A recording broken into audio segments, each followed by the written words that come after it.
देश में बस रहे लाखों शरणार्थियों को न्याय देने का और अधिकार देने का कार्य। जो विभाजन हुआ तब बांग्लादेश में 27% हिंदू था, 27%, आज 9% है। कहां गया? जबरन धर्म परिवर्तन कराया गया है। आतंक की फैक्ट्री जिस सोच के कारण जन्मित थी, जिस सोच के कारण चलती थी, वो सोच को पोषण करने वाला धारा 370 नरेंद्र मोदी जी ने नाबूद कर दिया। देश भर के शरणार्थी भाइयों बहनों को अपील करना चाहता हूं, ये इंडिया अलायंस है, कांग्रेस और उनके साथी गुमराह करेंगे, मत डरना। गुजरात भर से कई जिलों से आए हुए शरणार्थी अब तक कहलाते थे, आज से भारत माता के परिवार में आप लोग शामिल हो जाएंगे।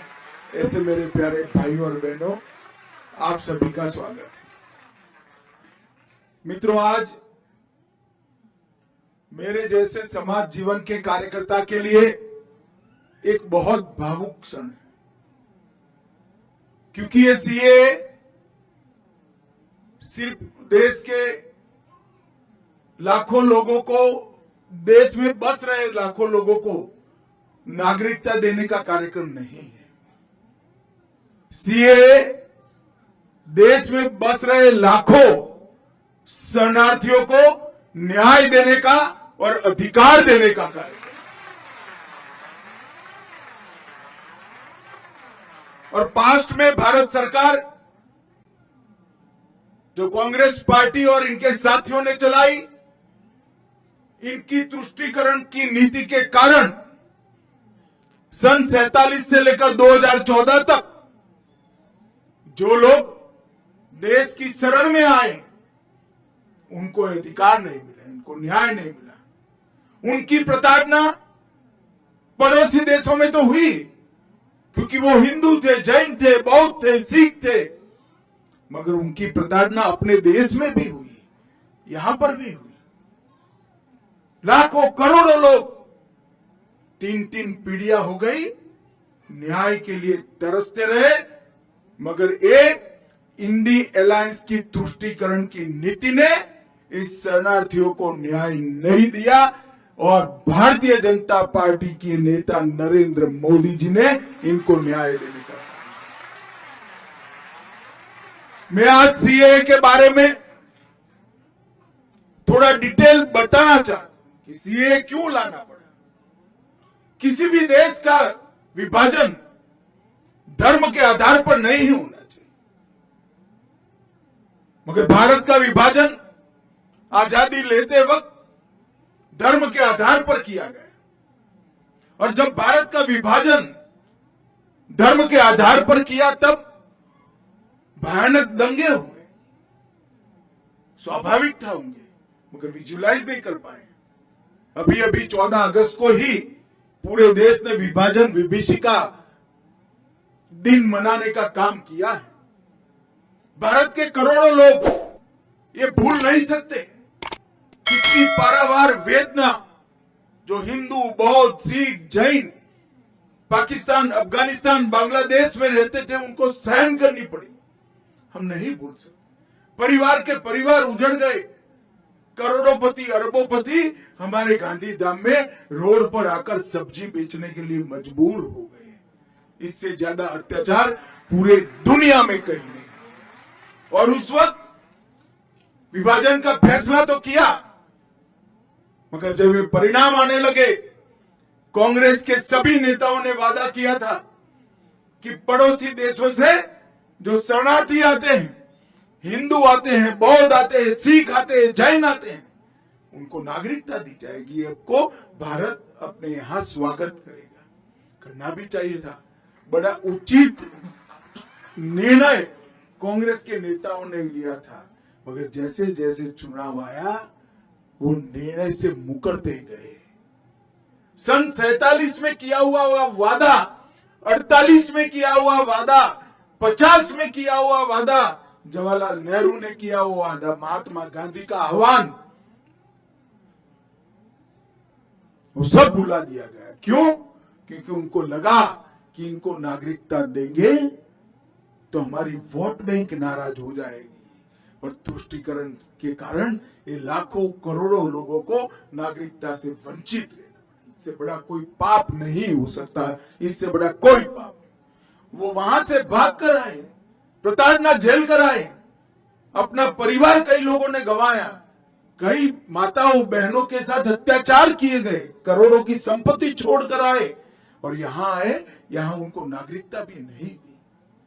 47 से मोदी जी प्रधानमंत्री बने तब तक 47 से 19 और 19 से 24 ये यात्रा इस देश का इतिहास हमेशा याद रखेगा। मैं आज इस मंच से जिन जिन लोगों ने सरकारें चलाई उनको पूछना चाहता हूं, क्या दोष था इन लोगों का जो अपनी बहन बेटियों को बचाने के लिए यहां है, अपनी संपत्ति को, अपने धर्म को, अपने सम्मान को बचाने के लिए आए? वो क्यों भारत के नागरिक नहीं बन सकते? एक और तो सीमा से आपने घुसपैठ कराई, करोड़ों घुसपैठियों को आने दिया, अवैध रूप से उनको नागरिक बना दिए और जो कानून को मानते हैं, आपको एप्लीकेशन की, उनको कहते हैं कानून में इसकी जगह नहीं है। कानून लोगों के लिए होता है, कानून के लिए लोग नहीं होते हैं। हमने 2014 में वादा किया था कि अगर भारतीय जनता पार्टी को मैंडेट मिला तो हम सीए लाएंगे और 2019 में हम सीए लेकर आए। और करोड़ों हिंदू, करोड़ों जैन, बौद्ध, सिख जिनको न्याय नहीं मिला था, उनको न्याय देने की शुरुआत हुई। मैं आज इस मंच से स्पष्टता से कहना चाहता हूं, मैं काफी समय चुप रहा हूं। ये कानून पारित हुआ था 19 में। 19 में कानून पारित होने के बाद भी सबको भड़काया गया कि इससे मुसलमानों को अन्याय होगा, मुसलमानों की नागरिकता चली जाएगी। मैं आज फिर से स्पष्ट करना चाहता हूं मेरे मुस्लिम भाइयों बहनों के लिए, ये कानून में किसी की नागरिकता लेने की कोई प्रोविजन नहीं है। ये कानून नागरिकता देने का कानून है। अभी हमने दी, इनके चेहरे देखिए, हमारे ही देश के लोग हमारे ही देश में निराश्रित बनकर रह गए। इससे बड़ा दुर्भाग्य और विडंबना क्या हो सकती है? इतने सालों तक ये तुष्टीकरण की नीति के कारण ये नहीं हो पाया था। नरेंद्र मोदी जी ने 19 में कानून लाने का फैसला दिया और मुझे संसद में वो कानून को पारित करने के लिए रखने का सौभाग्य। 19 में कानून पारित होते हुए भी आज 188 परिवार यहां खुशहाल खड़े हैं। क्यों नहीं मिला भाई 19 से 24? आपको देश में दंगे कराए, अल्पसंख्यकों को भड़काया गया। और मैं आज स्पष्टता के साथ कहना चाहता हूं, ये अफवाहें फैलाई गई थी सीए की कानून से किसी की नागरिकता नहीं जाती।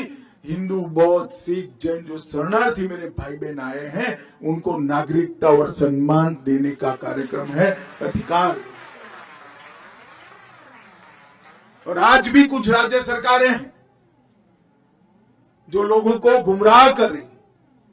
मैं आज मंच से देश भर के शरणार्थी भाइयों को कहता हूं कि आप बेझिझक एप्लीकेशन करिए, नागरिकता प्राप्त करिए, आराम से करिए। इससे पास्ट में अगर आपकी नौकरी है तो वो चालू रहेगी, आपका मकान है वो आपके नाम पर ही रहेगा, आपके सारे काम जो है वो रिट्रोस्पेक्टिव इफेक्ट से सुधारने की। इसमें कोई क्रिमिनल केस का प्रोविजन नहीं, सबको पार्डन दिया गया है। और पार्डन इसलिए लिया है कि सरकार के कारण ये देरी हुई, आपके कारण नहीं हुई। मैंने अभी बहन को पूछा कब आई आप, तो 95 में आई। 95 से अब तक किसने देरी की? वो तो तुरंत चाहती थी मैं भारत की नागरिक बनूं, मगर किसने नहीं बनने दिया? सरकार ने कहा। इसीलिए सिटीजनशिप अमेंडमेंट एक्ट लाना पड़ा।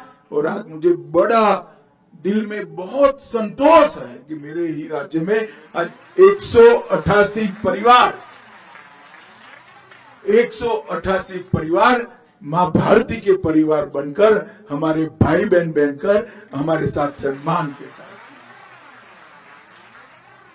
और मैं आज अपील करना चाहता हूं देश भर के शरणार्थी भाइयों बहनों को, कोई भी गुमराह करे, कोई भी पार्टी करे, मैं पार्टियों का नाम नहीं लेना चाहता, मगर आप मत मानिएगा।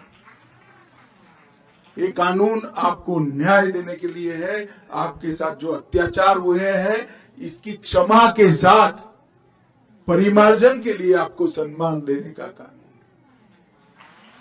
जो विभाजन की विभीषिका को झेले हैं और बाद में भी जो वहां रहे, आज हमें पूछते थे संसद में मुझे विपक्ष के मित्र, क्यों ये कानून, क्यों ऐसा? मैं आज उनको कहना चाहता हूं, जब विभाजन हुआ तब बांग्लादेश में 27% हिंदू था, 27%, आज 9% है। कहां गया? जबरन धर्म परिवर्तन कराया गया है।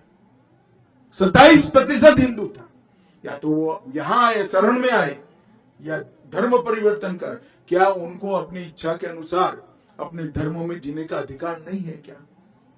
अगर पड़ोस के देश में अपने सम्मान के साथ जी नहीं सकते, हमारी शरण लेकर आते हैं, तो हम क्या करेंगे?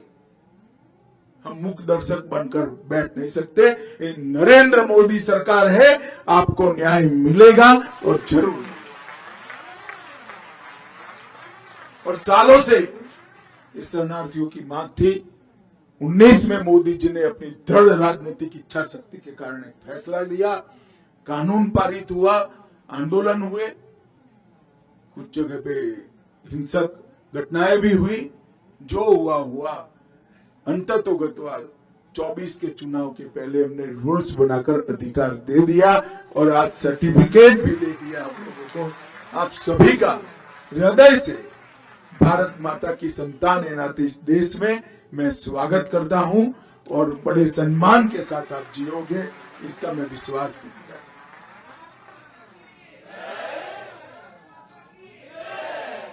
मित्रों, नरेंद्र मोदी जी जब भारतीय जनता पार्टी ने उनको देश के प्रधानमंत्री पद के उम्मीदवार के रूप में नामित किया, तब मोदी जी ने इस देश की जनता को कहा था कि इस देश का लोकतंत्र परिवारवाद से पीड़ित है, जातिवाद से पीड़ित है, तुष्टीकरण से पीड़ित है और भ्रष्टाचार से पीड़ित है। ये चारों नासुरों को नरेंद्र मोदी जी ने 10 साल में उखाड़ने के लिए अथक प्रयास किया। परिवारवाद के खिलाफ 15 अगस्त को उन्होंने घोषणा की, अपील की है। कैसे 1 लाख युवा राजनीति में जुड़े जिनके परिवार में से कोई राजनीति में नहीं, कोई राजनीति, ये अपील की है। और परिवारवादी पार्टियों को घोर पराजय भी देश की जनता ने घोर पराजय दिखाया है। भ्रष्टाचार के खिलाफ भी जंग किया, जातिवाद के खिलाफ भी किया। उन्होंने जातिवाद के नासूर को समाप्त करने के लिए 4 जातियां घोषित की, एक गरीब, एक महिला, एक युवा और एक किसान। ये 4 जातियों में ही पूरा देश बटा हुआ है और ये 4 जातियों को ही एक नए प्रकार की राजनीतिक फिलसफी उन्होंने देश के सामने रखी और उन्होंने तुष्टीकरण की राजनीति को भी तिलांजलि दे दी। इस देश के कई मसले ऐसे अटके पड़े थे। राम मंदिर का मसला अटका था 550 साल से, आज भव्य राम मंदिर अयोध्या में बनाने का काम पूरा है।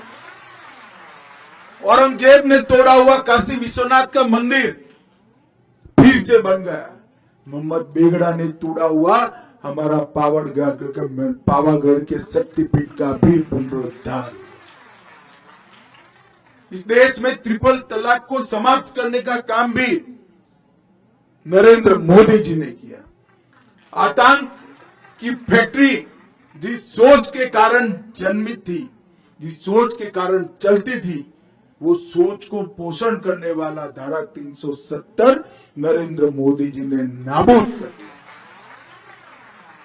और करोड़ों हिंदू, सिख, बौद्ध, जैन भाइयों को जो अन्याय करने वाला, उनका अधिकार से वंचित रखने वाला कानून का संशोधन अटका था, वो सीएए का संशोधन भी नरेंद्र मोदी जी ने लाकर देश के अंदर एक न्याय का वादा।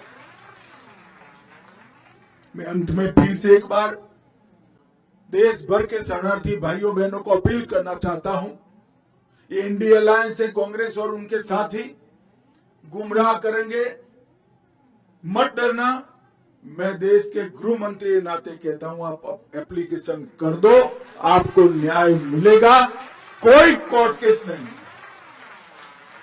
और ये तो उदाहरण है, 188 परिवार, कोई कोर्ट केस नहीं हुआ, नागरिक भी बन गए, उनके बच्चे एमएलए भी बनेंगे, सांसद भी बनेंगे, आईएएस भी।